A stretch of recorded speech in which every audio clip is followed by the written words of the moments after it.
Good evening, Cyndilu here.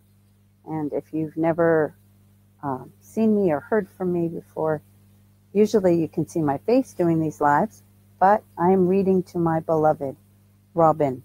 And I felt this was the best way to do it so that you're not sitting there watching me look down at a book. So go ahead and close your eyes and listen in to part 1, chapter 2, about the ancestors in the book of God. And the one we're talking about today is Rebekah. Outside the city where Abraham's brother Nahor had lived and died, there was a well of fresh spring water. Abundant and dependable, the well served both the town and the travelers who passed by. Caravans bearing rich goods east and west. In order to draw water from this particular well, a woman had to descend steps of uneven stone, kneel down and dip her jar in the flowing water, then heave the full container back up to her shoulder and climb the steps again. Beasts of burden, of course, could not go down into the grotto themselves, so their water was brought up by the jarful and poured into stone troughs built at ground level. Rebekah was familiar with the well and the routine. Daily at dusk, she went with a group of friends to draw water for their families. Bright young women, jars on their shoulders, and laughter rising like flocks of birds. Rebekah herself moved more quietly than the others. She was tall. She took longer, more graceful stride. She had a forehead of intelligence and a manner of immediate conviction. Even surrounded by crowds, this woman seemed to stand alone. And so it happened one evening that as the women were coming up from the well with full jars, an old man stepped forward and spoke to Rebekah as if she were the only one around. "Please," he said, "may I have a drink from your jar?" Clearly he was a traveler, dusty from the road, tired and very old enough to be her grandfather. Rebekah saw 10 camels kneeling here and there around the well, their heads on high. Her friends watched a moment, then left. It was growing dark, and Rebekah could take care of herself. "Yes," she said, lowering the jar to her hand. "Yes, please do drink." He took just a sip, never removing his eyes from her face. It caused her to blush. She said, "I'll draw water for your camels too, sir." And she did. Down and up the stone steps she went, pouring water into the drinking troughs, while the old man still gazed at her. She gave a proper thump to one beast, which then rose and ambled forward to drink. The others followed, and Rebekah kept filling the troughs until all the camels were satisfied.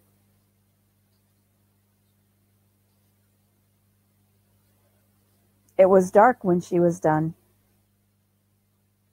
and when the old man again approached her, he held in his hand objects so smooth and beautiful that they shined. A golden ring and 2 gold bracelets. "Whose daughter are you?" he said.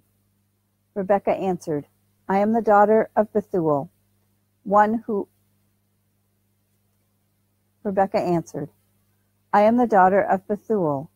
is the son of Nahor." "Nahor," the stranger murmured. "I know Nahor." He said the name with such emotion that he seemed about to burst into tears. He reached for Rebekah's hand and gently slipped the ring onto her finger. "Does Bethuel's house have room for me and my people to lodge a while?" She said, "We have straw and provender, yes, and room, yes." Now the old man went down on his knees and raised his arms and chanted softly, "Blessed be the Lord, the God of my master Abraham. He has led me to the house of his kinsman. Without rising again, he clasped the bracelets around Rebekah's arms and said, "Please go. Please beg space for me for the night."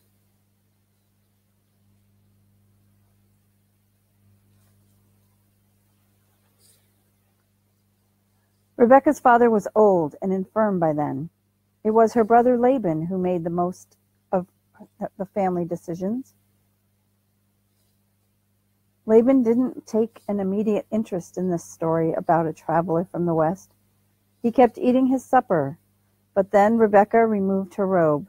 He saw the gold and straightway left the house. While he was gone, Rebekah and her mother prepared more food. In time they heard Laban's voice outside. He was himself unbridling the man's camels. He was commanding his servants to bring water for the man's feet. Oh, excuse me. And then he was saying, "Come in, O blessed of the Lord. Come and eat." But when they were in the house and food was placed before him, the old man refused to eat. "Not till I've told my errand," he said. Laban said, "Speak on, friend." And so he said, "I am Abraham's servant. The Lord has greatly blessed my master with flocks and herds, with silver and gold, manservants and maidservants, camels and asses. But Abraham has only one son, Isaac, and he made me swear in the land of Canaan to return to this land, and to the house of his kindred, here to find a wife for Isaac. This very day I arrived at the well outside your city, and prayed that God would prosper me in my task.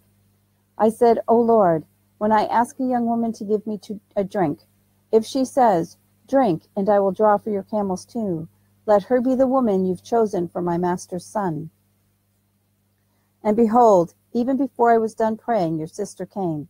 Rebekah came, this beautiful woman came, and did all that I asked of the Lord. Now then," said the old man to Laban and Bethuel, "if you will deal loyally and honestly with my master, say so. And if not, say that too. I must know whether to turn to the right hand or to the left." Laban said, "Clearly, the thing comes from the Lord. Take my sister and go. Let her be the wife of your master's son, as the Lord has spoken." All this Rebekah heard in shadow and in silence, standing erect in the same room while the men sat low around the oil lamp, speaking to one another. It was Abraham's servant who finally raised his eyes and acknowledged her. "Rebekah, daughter of Bethuel," he said. She took several steps into the light, and he said, "Receive these things." Then he handed her jewels of silver and gold, and raiment closely woven. He also gave her brother and her mother costly ornaments. Finally, he ate supper. In the morning he said to his hosts, "Please allow me to go back to my master now. He's old and cannot live much longer." Laban said, "Oh, sir, no. Let the maiden take time to say goodbye. Be our guest in the meantime, at least 10 days. "Please," said the servant, "this journey is a long one. The season will turn to rain soon. Please." Laban said, "We should let Rebekah decide." Immediately Rebekah said, "I will go." Thus did Rebekah, this woman of God, a woman of quick conviction and utter self-assurance, in a night and a day transform her life thereafter and forever. In the month that followed, Rebekah and the old servant traveled from her home in Paddan Aram to the same road Abraham himself had taken more than 65 years earlier, a long southward route. They crossed the Jordan River at Succoth and journeyed yet farther south than the Salt Sea into the Negev. On the evening of the 30th day, while the camels were moving with weary languor, Rebekah lifted her eyes and saw a man strolling along across the fields, his head bent down in meditation. "Who is that?" she said. She alighted from her camel and went to the old servant of Abraham.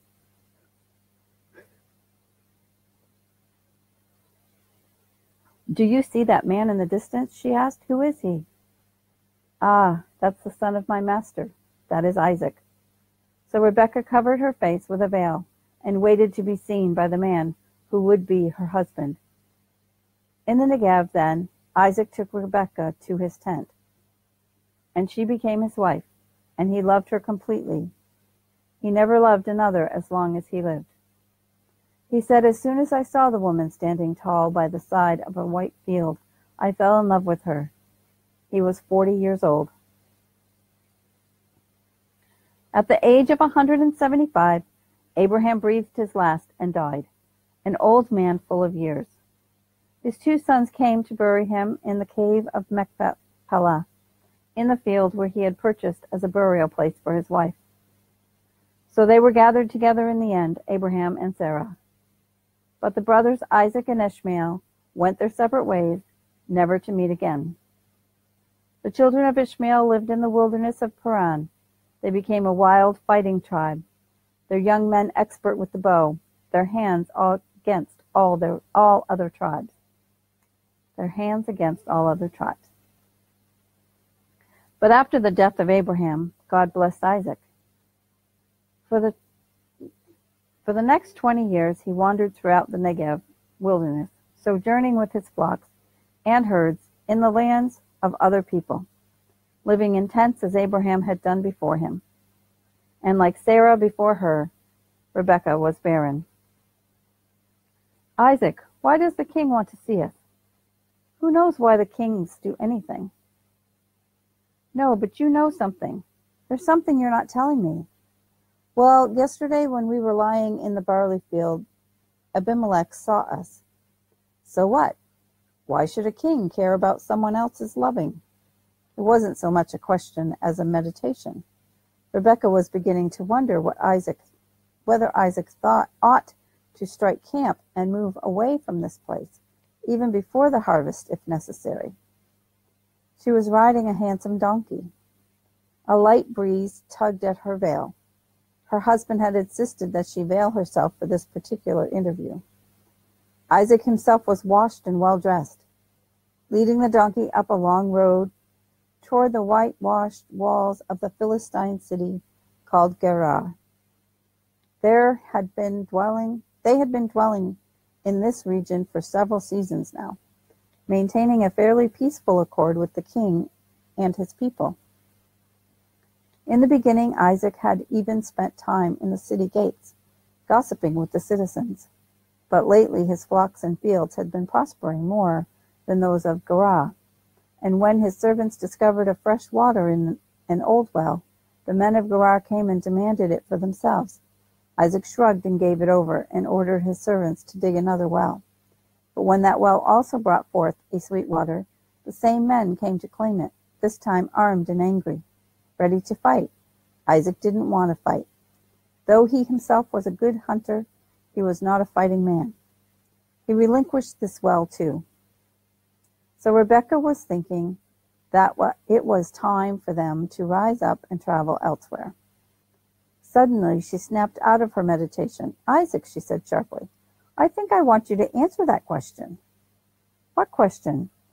Why Abimelech should be concerned about our lying together. If a wife wants children, what is that to a king? A wife, Isaac mumbled low. A wife, yes, not a sister. What? What did you say? I said not a sister. Isaac, turn and look at me. What do you mean, not a sister? Isaac turned, but did not look at his wife. He said, When we first came here, the men of Gerar saw how beautiful you are, and they asked about you. I was afraid they might kill the husband to get at his wife, but for a sister, they would let the brother alone. I told them you were my sister. Rebekah gazed at Isaac a while, sitting as straight as a rod of iron upon her mount. Then she removed her veil and gathered her robes tightly around her body, snatched the bridle from her husband's hand, turned the donkey, and rode alone back to the tents. Let Isaac keep his interview with the king. Let Isaac explain his own folly. Let Isaac grant her respectability again, and with a confession make her his wife for the second time. But now she was convinced the time had come to move on. As her husband approached the 60th year of his life, Rebekah and Isaac encamped again at Beer Lahai Roi, near the same field where they first set eyes on one another. She was younger than he, but they had been married for 20 years without children, and Rebekah longed for children. One night she wept loudly and angrily on account of her longing. The following morning Isaac came into her compartment, took her hand, and led her to a high rocky hill, where he lifted his hands in prayer on his wife's behalf. Then they went back down to their tent. They spent the rest of the day together, and soon Rebekah had no need to cry for want of a child. She had conceived. She was smiling and radiant again, and pregnant. Ah, dark Rebekah! When she smiled, her eye was the secret moon in a black Galena sky. Her passage was so slow and so graceful as to bind men's hearts to a vision forever. At 3 months to term, Rebekah began to experience crushing pains in her womb. She would suddenly cry out and clap her hand across her mouth in order to cover the sound. If it has to be this way, she thought, why should I go on living? This time she went alone to the sacred hill where Isaac had prayed before. She raised her hands and said, "What is it, Lord? Oh, Lord, what is happening to me?" And the Lord God said, "2 nations are wrestling within your womb, 2 peoples born of your body. Rebekah shall suffer a lasting division.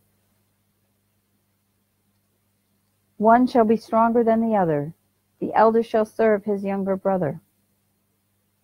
And so it was that when the time came for Rebekah to be delivered, she gave birth to twin boys.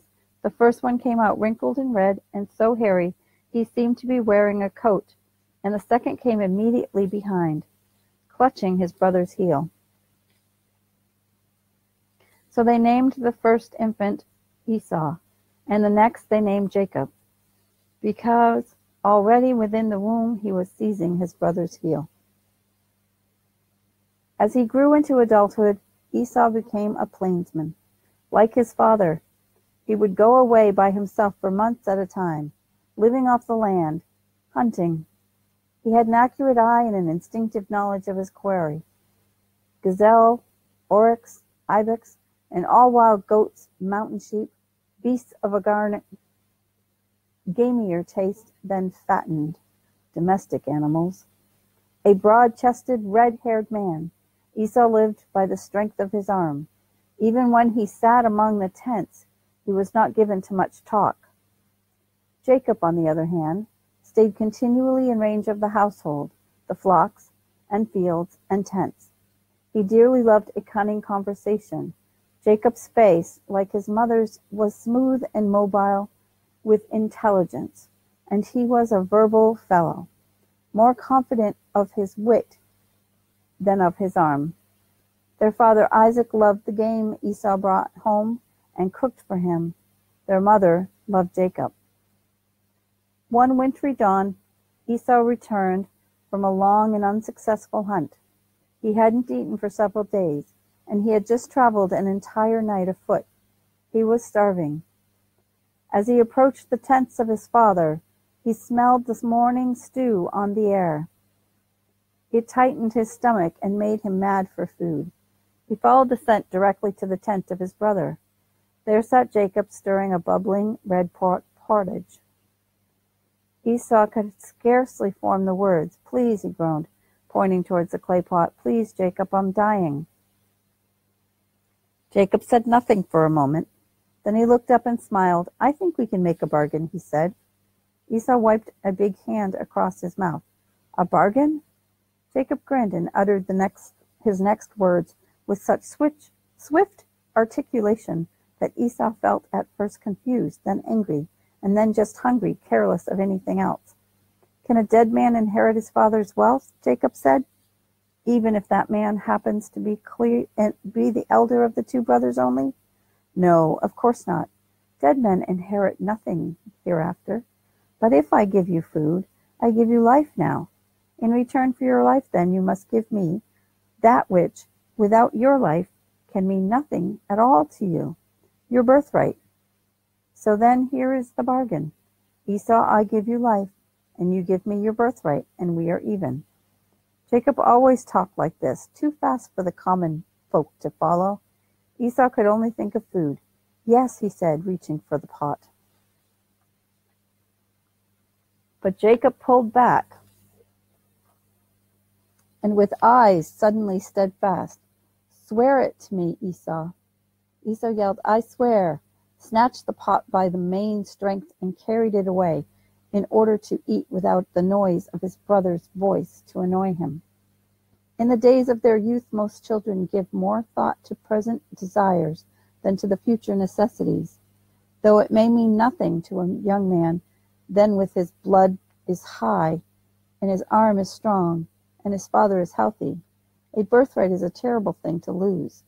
It is double the inheritance any other sibling will receive. Rebekah knew that. More than that, Rebekah knew of the peculiar blessing which had been handed from Abraham to her son, her husband. For the Lord God had also appeared to Isaac in the night, saying, "Fear nothing, Isaac, I am with you. I will bless you and multiply your descendants, for the sake of Abraham my servant." The very next day Isaac built an altar in that place, and worshipped the God of his father. Rebekah had watched the mystery of her husband's behavior, and she had learned thereby both the faith and the prosperity of the family into which she had married. When Isaac had grown old and blind, he called Esau into his compartment, and said, "I do not know the day of my death, except that it shall be soon. Now then, Esau, take your bow and hunt game for me, and prepare the savory food I love, that I may eat and bless you before I die."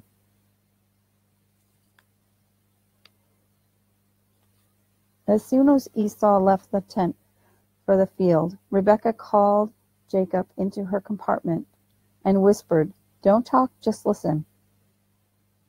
Just now your father sent Esau out to kill and cook meat for a very important meal.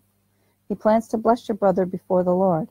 Rebekah took Jacob's face between her hands and gazed sharply into his eyes.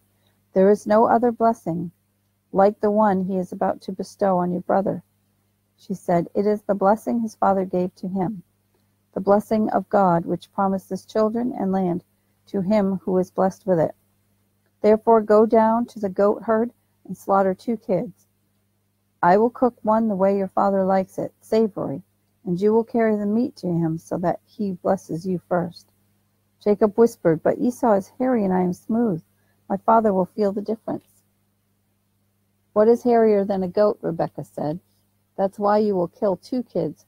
One is for the pelt. We'll cover your neck and arms with a good thick fur.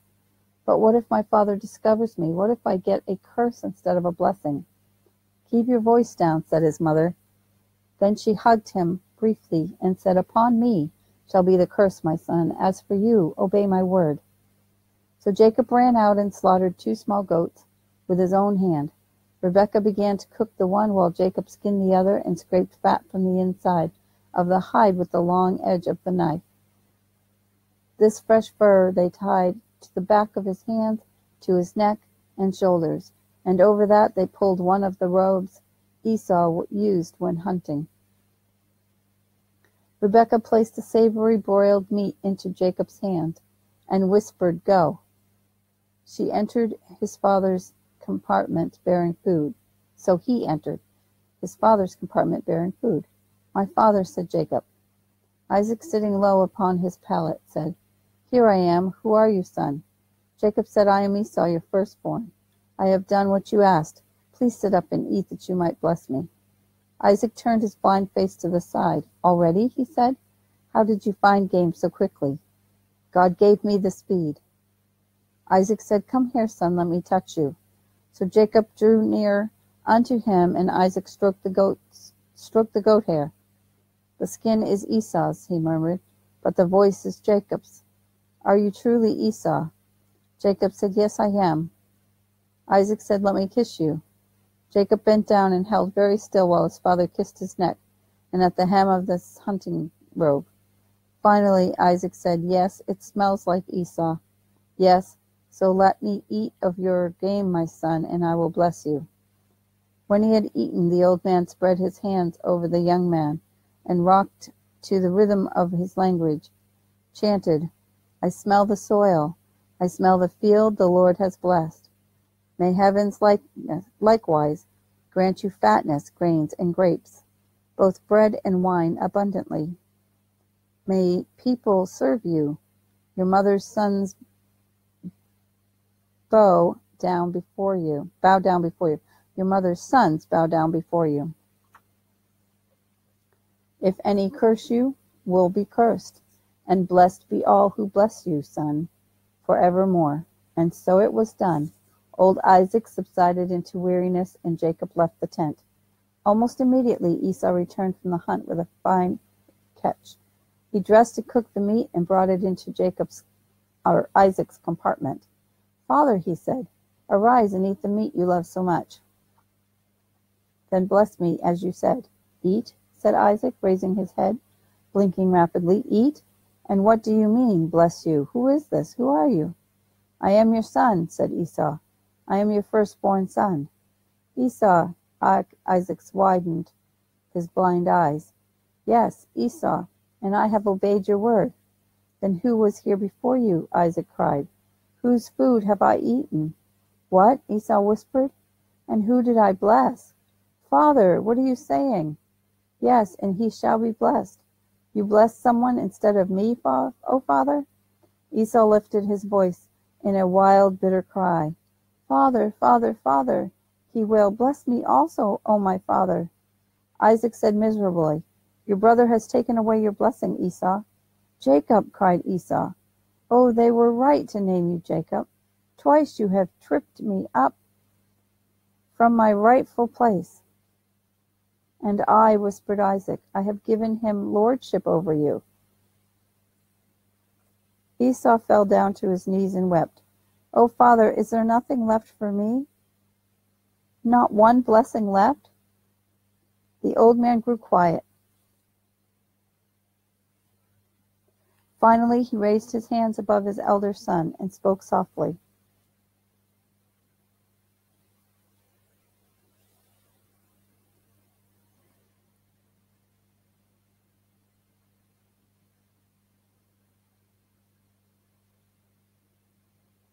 Far from fatness shall you live, far from grain and grapes and wine, and by the sword you must survive, serving Jacob for a time. But when you break the yoke of your brother, it shall be broken, my son, forever. So the second blessing, lesser than the first, was given.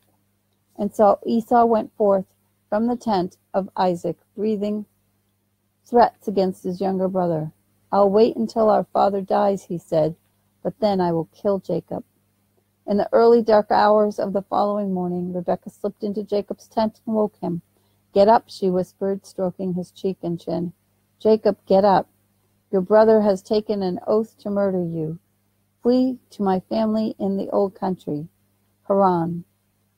Run to your uncle Laban. When Esau's anger has cooled, I will call you home again. But for now, go. Why should I lose 2 sons in a single day? So then Rebekah stood on the high rocky hill and watched the shadow of her dear one go. Softly he stole away as dawn began to touch the eastern sky. Rebekah never sent the message that Jacob could come home again. She died before she believed in his safety. She died without seeing her son again, and she was gathered to her husband's people, to Abraham and Sarah in the cave of Machpelah. Thus ends the reading of Rebekah. It wasn't perfect, but hey, I did say it was live. So there you go. The next one will be number 3, Jacob, the ancestors. Alrighty. Have a great night or day or moment.